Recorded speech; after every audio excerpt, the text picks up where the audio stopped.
Hello friends, तो ये है वेस्टवर्ड सीरीज का 9 पार्ट। इसके बाकी पार्ट्स के लिंक भी आपको हमारे डिस्क्रिप्शन में मिल जाएंगे। तो चलिए शुरू करते हैं। तो लास्ट पार्ट में हमने देखा कि सैंडी शीगुओ के कंट्रोल से बाहर आ गया था और इसी वजह से उसकी और शीगुओ के बीच एक लड़ाई शुरू हो गई थी। आखिर में उन्होंने चालाकी से शीगुओ के स्टूडेंट्स को अपने कब्जे में ले लिया और ये देखकर शीगुओ गुस्से से आग बबूला हो गया।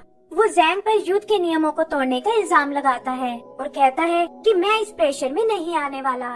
तब ज़ैंग कहता है कि हेवन के लिए तो हम चोर हैं और चोरों के लिए लड़ाई के कोई नियम नहीं होते। शीगुओ भी अपने स्टूडेंट्स को बचाने के लिए शांत हो जाता है और पूछता है कि आखिर वो इसके बदले क्या चाहते हैं।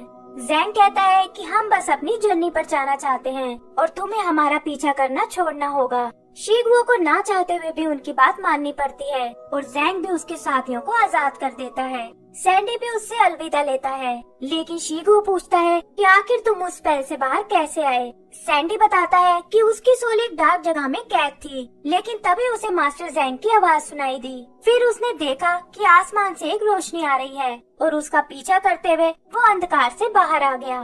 शीगुओ भी ये सुनकर खुश हो जाता है और कहता है कि ज़ैंग भी अपने स्टूडेंट्स का बहुत ख्याल रखता है।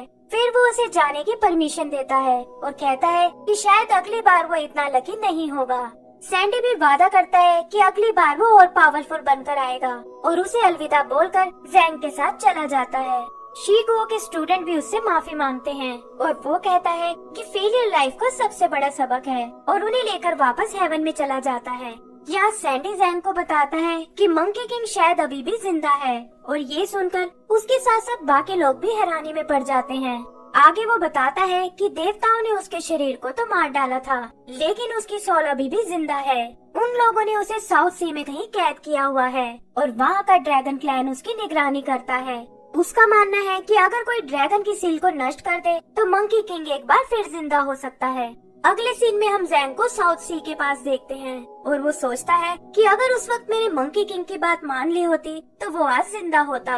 वहाँ वो लोग बड़े बड़े पिलर्स को देखते हैं और सैंडी बताता है कि ये मैजिक माउंटेन के पत्थर से बने हैं। ये पत्थर असल में स्पेल का एक पार्ट है और धीरे धीरे मंकी किंग की सोल को नष्ट कर रहे हैं।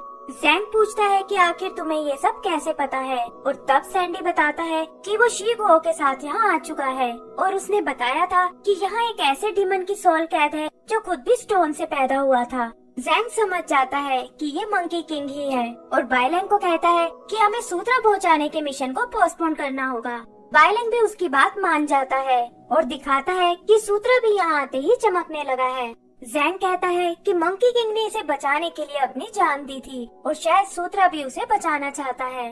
फिर वो वादा करता है कि मैं मंकी किंग को वापस ला कर रहूँगा, लेकिन पता चलता है कि उनके सामने कुछ और प्रॉब्लम्स भी हैं। ज़ैंग बताता है कि उसे तैरना बिल्कुल नहीं आता और सैंडी कहता है कि रेत से बना होने के कारण मैं भी पानी में नहीं जा सकता। ये देखकर बाइलैंग खुद नीचे जाने की सोचता है, लेकिन ज़ैंग कहता है कि ये अकेले तुम्हारे बस की बात नहीं है और एक ड्रैगन से बेहतर इस काम को कोई नहीं कर सकता। वो सब ओसू की तरफ देखते हैं, लेकिन वो कहता है कि मेरा मिशन सिर्फ सूत्रा को वापस पहुंचाने का है। फिर वो ज़ैंग पर इल्जाम लगाता है कि पिछली बार भी तुम सब मेरे बिना ही हेवन में चले गए थे और किसी ने मेरी ओर कोई ध्यान नहीं दिया। सभी लोग उसे समझाते हैं कि वो उनके मिशन के लिए बहुत इम्पोर्टेंट है, लेकिन ओसू को लगता है कि वो बस उससे अपना काम निकलवाना चाहते हैं। तभी समुद्र में कुछ हलचल होने लगती है और वो देखते हैं कि ये साउथ सी का ड्रैगन क्लैन है। यहाँ का किंग गोली अपने बच्चों के साथ उन्हें रोकने आता है, जिसमें उसके बेटों यीलोंग और अरलोंग के अलावा उसकी बेटी ओलिंग भी है। किंग उनसे यहाँ आने का कारण पूछता है और कहता है कि तुम्हें यहाँ नहीं आना चाहिए था। ज़ैंग उससे माफी मांगता है और बताता है कि वो यहाँ अपने एक स्टूडेंट मंकी किंग के लिए आया है। ये लोग गुस्से में उन्हें यहाँ से वापस जाने को कहता है, लेकिन ज़ैंग कहता है कि वो अपने स्टूडेंट को लिए बिना यहाँ से नहीं जाएगा और अगर उन्होंने ये स्पेल नहीं हटाया तो वो साउथ सी को बर्बाद कर देगा। किंग को उसकी बात सुनकर बहुत हंसी आती है और वो कहता है कि इन छोटे डीमंस के साथ तुम मेरा कुछ नहीं बिगाड़ सकते। तभी उसकी नजर छिपे हुए ओजू पर पड़ती है और वो समझ जाते हैं कि ये ईस्ट सी के ड्रैगन क्लैन से है। पता चलता है कि वो ओजू को अच्छे से जानते हैं और कहते हैं कि तुम्हारी इन्हीं हरकतों की वजह से तुम्हारे क्लैन ने तुम्हें बाहर निकाल दिया था। वो उसका बहुत मजाक उड़ाते हैं और उसे ड्रैगन क्लैन के नाम पर एक धब्बा बताते हैं। यहाँ ओजू अपने बचपन का एक फ्लैशबैक देखता है जहाँ ये लोग दूसरे ड्रैगन्स के साथ मिलकर उसे तंग कर रहा था। उन्हें लगता था कि ओजू बहुत ही कमजोर ड्रैगन है और अपने क्लैन के जैसे उसमें कोई टैलेंट नहीं है। ये सुनकर ओजू गुस्से से पागल हो जाता है और अपनी ड्रैगन फॉर्म में आकर उन्हें लड़ाई के लिए चैलेंज करता है।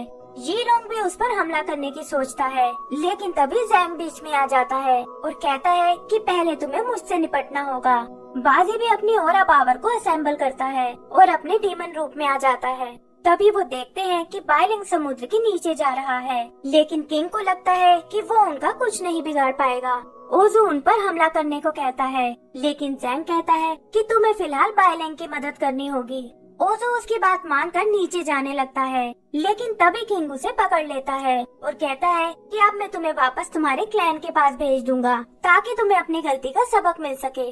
तभी जैंग किंग पर अटैक करता है और ओजू को बाइलिंग के पास जाने का मौका मिल जाता है।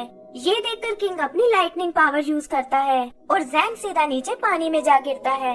मास्टर को डूबते देख सैंडी अपनी पावर से कुछ पेड़ों को काटता है और अपने सैंड मोस्टर की मदद से उन्हें पानी में फेंक देता है। इससे जैंग को भी सहारा मिल जाता है और वो एक बार फिर ड्रैगन किंग को चैलेंज करता है। उधर ओजू देखता है कि बाइलिंग दुश्मनों से घिरा हुआ है और वो वहाँ जाकर उसकी मदद करता है। वो कहता है कि तुम्हारे पास शाओ की ड्रैगन पावर है और ये लोग उसका सामना नहीं कर सकते। तभी किंग की बेटी ओलिंग वहाँ आती है और पूछती है कि आखिर तुम अपने लोगों के खिलाफ क्यों जा रहे हो। ओजू कहता है कि इस बात का जवाब तो तुम्हें देना चाहिए, क्योंकि ड्रैगन हमेशा सम्मान से लड़ते आए हैं, तो फिर तुम्हारा क्लैन देवताओं की गुलामी क्यों कर रहा है। वो ओलिंग को अपने रास्ते में आने से मना करता है और फिर बाइलिंग के साथ वहाँ से चला जाता है। इधर जैंग और किंग के बीच एक जबरदस्त फाइट होती है, जहाँ दोनों एक दूसरे पर भारी पड़ते हैं। जैंग अपनी पावर से उसके वीक स्पॉट्स को देखता है और फिर अपने अटैक से उन्हें टारगेट करने लगता है। तब किंग अपनी स्टोन शील्ड निकालता है, लेकिन जैंग के गुस्से के आगे वो भी नहीं टिक पाती और टूटकर बिखर जाती है। किंग भी फाइनली अपनी ड्रैगन फॉर्म में आता है और वो दोनों एक बार फिर आपस में भिड़ जाते हैं। इधर बाजी की लड़ाई किंग के दूसरे बेटे से होती है और इस चक्कर में एक स्टोन पिलर टूट जाता है। किंग को ये देखकर बहुत गुस्सा आता है, लेकिन सैंडी बताता है कि एक पिलर के टूटने से कुछ नहीं होगा और स्पेल खत्म करने के लिए उन्हें और पिलर्स को नष्ट करना होगा। इधर ओजू और बाइलिंग समुद्र के नीचे बनी एक गुफा तक आते हैं और समझ जाते हैं कि मंकी किंग की सोल यहीं कैद है। वो दोनों भी उन पिलर्स को तोड़ने की कोशिश करते हैं और ओजू बाइलिंग को अपनी ड्रैगन फॉर्म में आने को कहता है। वो उसे जैंग की ट्रेनिंग याद करने को कहता है और बताता है कि उसी से तुम अपनी पावर्स को कंट्रोल कर सकते हो। बाइलिंग को याद आता है कि जैंग ने उसे हार्ट और माइंड को बैलेंस करने को कहा था और साथ ही उसे वो पल भी याद आता है जब शाओ ने ड्रैगन सोल उसमें ट्रांसफर की थी और कहा था कि इसे सिर्फ एक सच्चे दिल वाला इंसान ही यूज कर सकता है। वो एक बार फिर कोशिश करता है और मास्टर शाओ को मदद के लिए बुलाता है। यहाँ हम देखते हैं कि उसने ड्रैगन सोल को एक्टिवेट कर लिया है और इसी के साथ हमारा ये पार्ट भी खत्म हो जाता है।